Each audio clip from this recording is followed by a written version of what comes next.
They do mention the Spungaliers, right? There's the turtle. Right, but like I say, it's kind of a retcon that all of these other things go in. For those that were live, but we're discussing. I'm explaining to Trey the Dark Tower and the meta history of the Dark Tower, and I think the meta history around the Dark Tower is better than the Dark Tower itself. Because the first 4 books of the Dark Tower are pretty great, but the last 3 are pretty weak, and which kind of spoils the whole story. But yeah, no, Stephen King was writing a book every 7 or 8 years, and then he got hit by a van, and then he decided to finish the last 3 books all in a year. And God, the last 3 books in 1 year. I wonder what that feels like.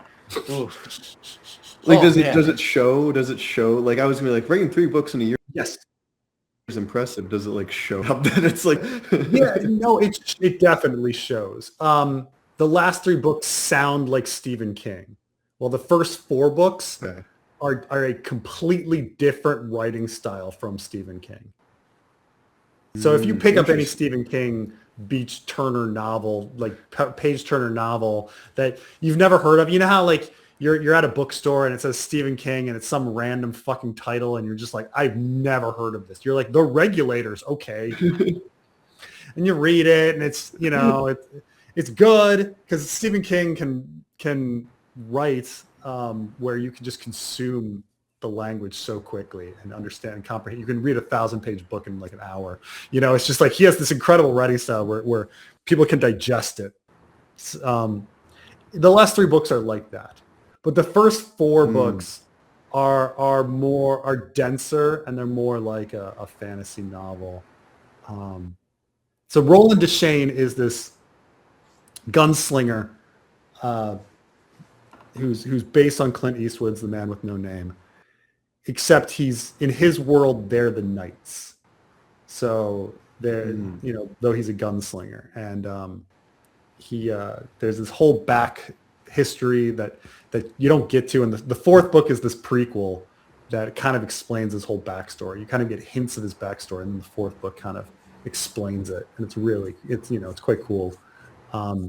He's a gunslinger, but his fingers get torn off his hand in the 2nd book, and so he has to try to start shooting with his left hand. I don't know if it sounds familiar. It's Jamie. It's some Jamie right there. Yeah, so you know how I said like the first book, Gunslinger, it's Clint Eastwood is going across a post-apocalyptic desert trying to find this wizard, chasing after this wizard, and who's named Walter, and not Walder but Walter, and then and the post-apocalyptic world is an alternate universe where they drink not Coca-Cola but like fizzy pop or something. Coca-Cola. Yeah. Mm-hmm. And then the 2nd book, he's got to find these other characters. He finds these 3 doors on a beach. But before he finds the 3 doors on the beach, he walks down to the beach, and then these giant crabs come out of the ocean and snap the fingers off his right hand. So he can no longer shoot with his right hand and has to go with the left or something. And then wow.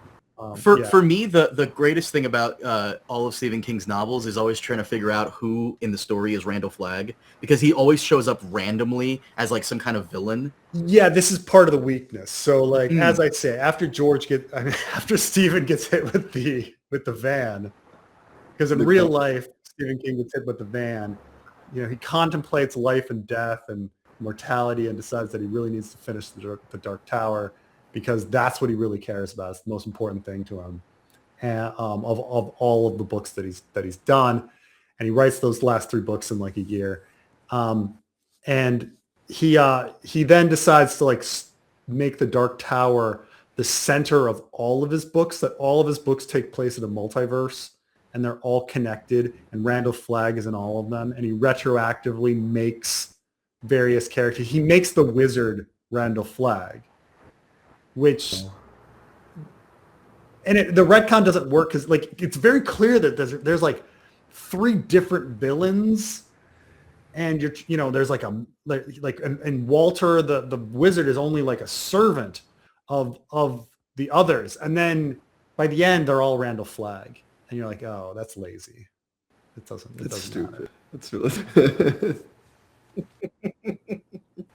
Yeah. Thank you for that explanation. I always like it when it's even worse. Like the villain, like you're building up to this big showdown between Roland and Walter, and it never happens. Like Walter just gets like killed by a spider at some point. The It Spider? No, I think so. At one point, the related species. So at one point, Roland has sex with like a succubus air demon, and they like steal his sperm, and they shoot his sperm into the black woman in the wheelchair, I think, and she has a baby who's a spider, and then the spider just kills Walter. Like, if I'm remembering it correctly, it's like you read it and you're like, this doesn't make any sense. Somebody in the comments is saying Preston's butchering this. Sure.